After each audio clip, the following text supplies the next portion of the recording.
আসসালামু আলাইকুম রহমতুল্লাহি ওয়া বারাকাতুহু নাহমাদুহু ওয়া নুসাল্লি আলা রাসূলিহিল কারীম।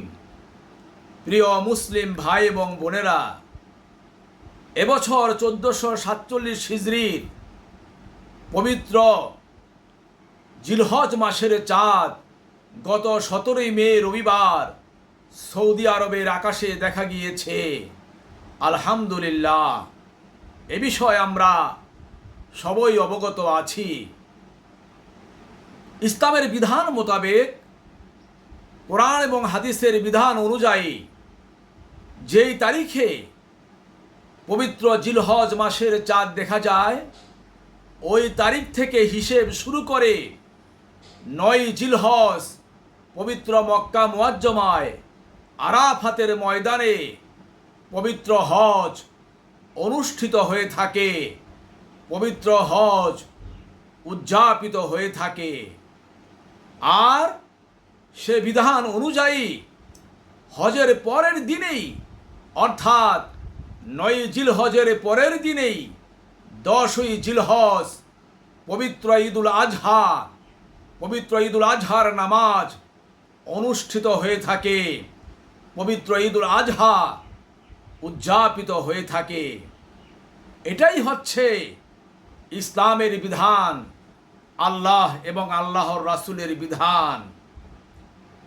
9 জিলহজের পরের দিন, অর্থাৎ 10ই জিলহজ ঈদ উদযাপন না করে কোনো মানুষ বা কোনো গোষ্ঠী যদি একদিন বাদ দিয়ে 11ই জিলহজ পবিত্র ঈদুল আজহা উদযাপন করে থাকে, পবিত্র ঈদুল আজহার নামাজ উদযাপন করে থাকে, তাহলে সেই ব্যক্তি বা সেই গোষ্ঠী ওয়াজিব তরকের গুনাহগার হবে।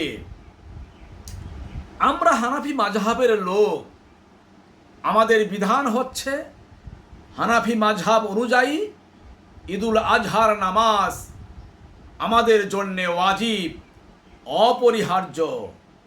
ঈদুল ফিতরের নামাজও আমাদের হানাফি মাযহাবের অনুসারীদের জন্যে ওয়াজিব, অপরিহার্য। আর অন্যান্য মাযহাবের ব্যক্তিদের জন্যে, অনুসারীদের জন্যে ঈদুল ফিতরের নামাজ, ঈদুল আজহার নামাজ ওয়াজিব নয়, তাদের জন্যে সুন্নতে মুআক্কাদা। এটাই হচ্ছে আমাদের হানাফি মাযহাবের অনুসারীদের জন্যে, অনুকারীদের জন্যে মাসআলা, চূড়ান্ত মাসআলা, চূড়ান্ত ফাতোয়া।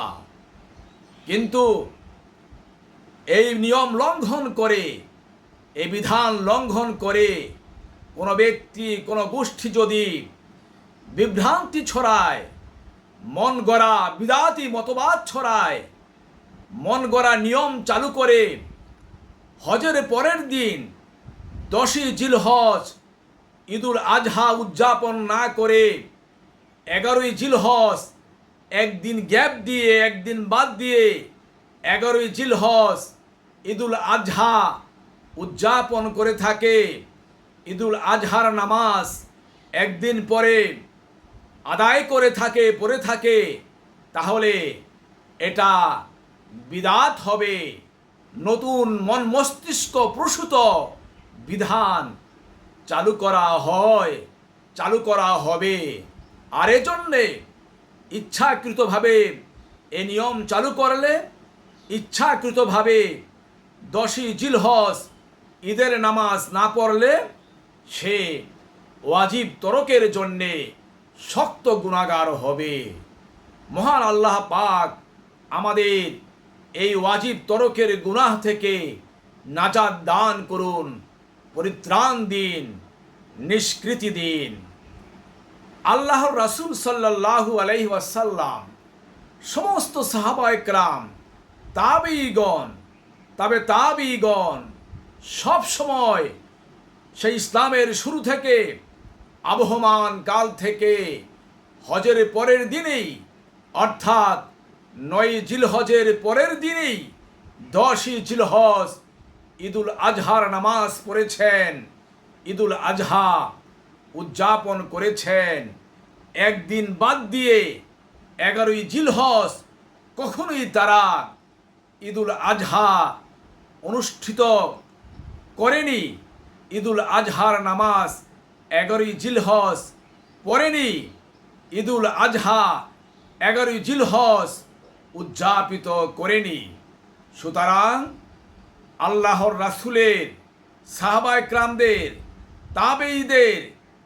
তাবেঈদের সেই বিধান লঙ্ঘন করে আমরা যদি বলি বাংলাদেশের আকাশে চাঁদ দেখতে হবে, এটা মন গড়া মতবাদ ছাড়া, বিদআত ছাড়া, ওয়াজিব তরক ছাড়া আর কিছুই নয়।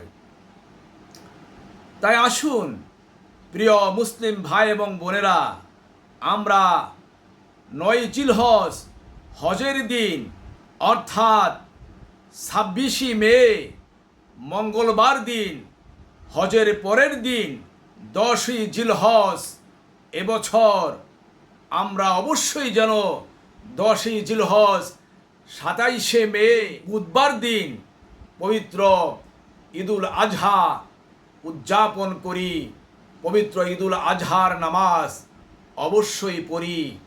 আল্লাহ পাক আমাদেরকে সেই তৌফিক দান করুন।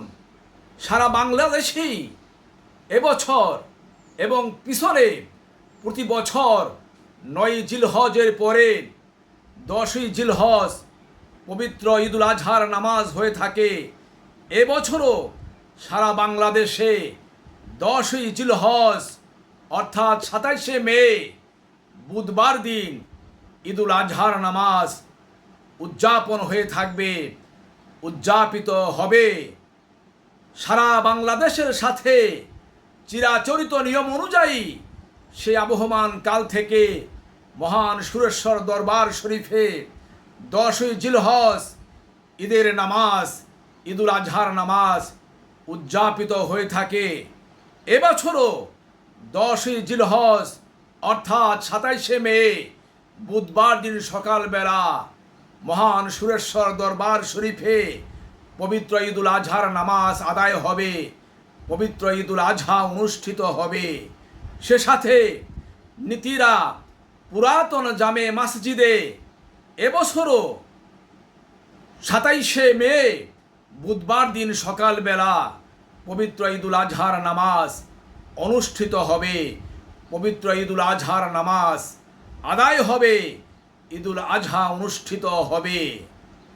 আল্লাহ পাক আমাদেরকে সবাইকে, প্রতিটি মুসলমানকে সঠিক দিনে সঠিক তারিখে ঈদুল আজহার নামাজ আদায় করার তৌফিক দান করুন। আমিন। আসসালামু আলাইকুম ওয়া রাহমাতুল্লাহি ওয়া বারাকাতুহু।